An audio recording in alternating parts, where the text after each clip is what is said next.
Frank Clark signing imminent? Well, that's what we're going to talk about on today's show. I'm Jay Sanders, and you're watching the Chiefs Report. Frank Clark seems to be pretty much right at the edge of signing the contract with the Chiefs, but he has yet to do it. We're going to talk about why, when, how, all of that coming up here on the Chiefs Report.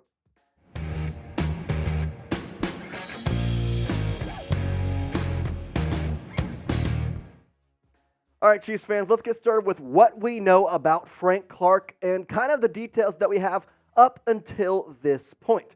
We don't have much, but we have some. So we talked about this yesterday, but this was a tweet put out saying that Chiefs Frank Clark, former Chiefs D-line Frank Clark, will be getting a physical done at Arrowhead tomorrow. This was tweeted yesterday, so physical done today at the Chiefs team facility in Arrowhead. And that was followed up by Frank Clark responding to a fan who said, hey, if you're in town, come see me. Well, guess what? Frank Clark said, link up on Red Friday. I land on Thursday. It just seems a matter of when, not if at this point, because he had his physical done today.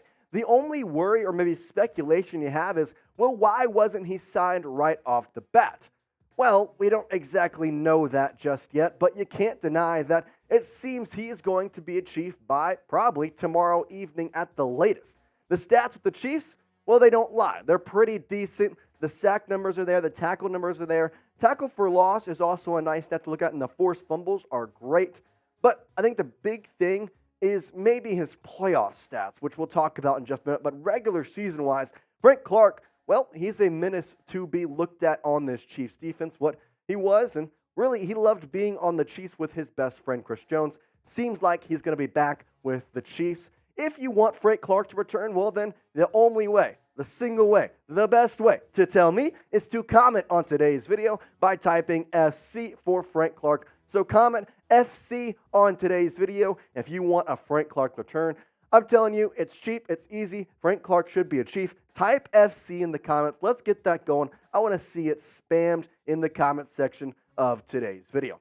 All right, the reason that the big news surrounding this Frank Clark signing is not really that regular season stats that I showed you, but it's really because of the playoff stats. In fact, when he signed that Chiefs contract, it wasn't really coming to fruition until the playoffs, which he performed absurdly well in. 12 games played, almost a sack per game. The sack yards lost, almost 100. 1 fumble recovery, 32 tackles. I mean, that's absolutely insane. That's a season worth of stats right there, all in one thing. I'm telling you what, Frank Clark is amazing in the playoffs, and Prize Picks is amazing all the time. Prize Picks is the only daily fantasy sports app you need, and it is the easiest and most exciting way to play DFS. In fact, I've been playing Prize Picks recently, and I don't understand why I waited so long to start. Now, players can choose from a vast selection of sports, stat types, not offered anywhere else. You can even pick in-game projections after a game has started, which include halves, quarters, periods, and more. And with Thursday Night Football tonight, well, I'm putting my entries in with Travis Etienne, going with the more. It looks like Trevor Lawrence will play, but he seems a little banged up. I think they're going to put the rock in Etienne's hand. Plus, Ridley and Olave getting a touchdown. Yeah, that's a lock. I'm going more there. And then Derek Carr throwing an interception on Thursday Night Football. Well, that just feels right. I'm taking the more on all three because, well, more is always better. If you don't think so, well, go put in your picks right now. There is still time. Plus, you can get your picks in for this upcoming weekend's game. Quick withdrawals, easy gameplay, and an enormous selection of players and stat types are what make Prize Picks the #1 daily fantasy sports app. Go to prizepicks.com/CLNS and then use code CLNS for a first deposit match of up to $100. Again, use code CLNS for a first deposit match of $100. Shout out Prize Picks. It's daily fantasy sports made easy. All right, with Frank Clark, I'm saying he signs tomorrow. It's getting late here on Thursday. He's had his physical. It kind of sounded like Friday was the intended sign date. And so I think that's what we're going to go with because, well, today there was already some roster moves made, which we'll talk about in just a second. But for me, I'm almost positive Frank Clark will be a Chief by tomorrow. Now, here's the thing, though. I mentioned the roster moves that were upcoming. Well, they finally were made today. As Clark, he was the big news throughout this entire week. But today, well, Andy Reid, Brett Veach, they made a splash in some other ways. And before I tell you about the cuts, about the ads, all the details in the 53-man roster. Make sure you are subscribed to the Chiefs Report for the latest on the Frank Clark news, as we're going to have a video out as soon as he signs, whether that be tomorrow evening, tomorrow morning, whatever may happen. We're going to have a video for you right on the dot, so make sure you hit that subscribe button. All right, the roster moves made were intended to put Charles Omenihu and Micheal Hardman, back on the 53-man roster. Now, with that, you have to cut 2 people. So there was a couple of guys that had to be cut.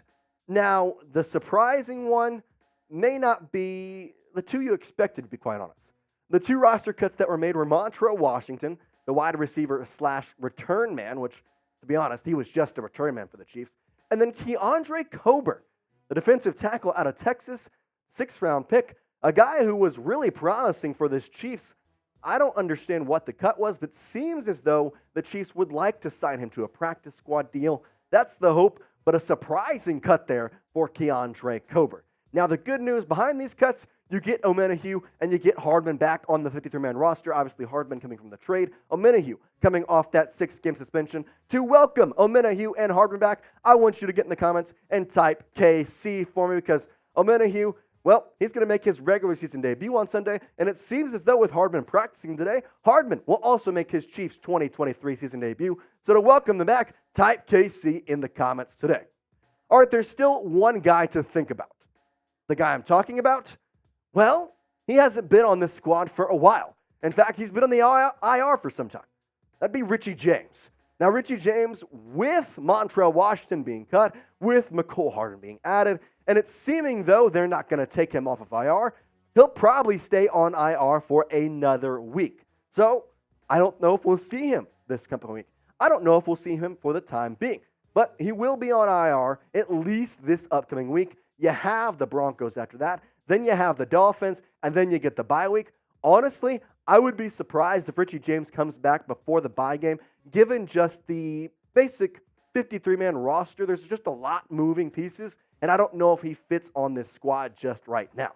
Now, he may at the bye week. Justin Watson's injury, it's kind of a crazy thing. And so with Richie James not coming back, that leaves Micheal Hardman to be the return man, as it seems he will be doing both kicks and punts. Now, here are his combined stats as the Chiefs return man in 2022, 2021, and 2020. Now, again, sometimes he was just the kick returner, sometimes he was just the punt returner. He kind of flip-flopped forth between both of them. In 2022 last year, it was more Kadarius Toney job at the end of the season, so he only had 7 returns for 59 yards. But if you look back to 2020, where he had almost 400 yards actually of return yardage, pretty good. And then in 2021, that 12.8 average, well, that's nice. Now, you see the 17s across the board there. Well, that's not what Micheal Hardman's going to be wearing anymore. He got a number change. Not only did he have Montrell Washington cut, poor Montrell, he also took his number, as Hardman will be rocking with the number 12 here for the Chiefs in 2023. I like the look. He looks clean, and I'll tell you one thing. Hardman seems to be happy to be back with the Chiefs. Gave Andy Reid a big hug today. Was happy with his talks on the presser. He's happy to be back in the Red Kingdom with the Chiefs uniform on and with a bright and snazzy new number. All right, we appreciate you watching this video. If you made it to the end, well, like the video if you're a real one, and if you love the Chiefs, I really appreciate it. It's an easy way to show support to the channel, and it's free. Hit that like button. We'd really appreciate it, and as always, we appreciate you. Peace out.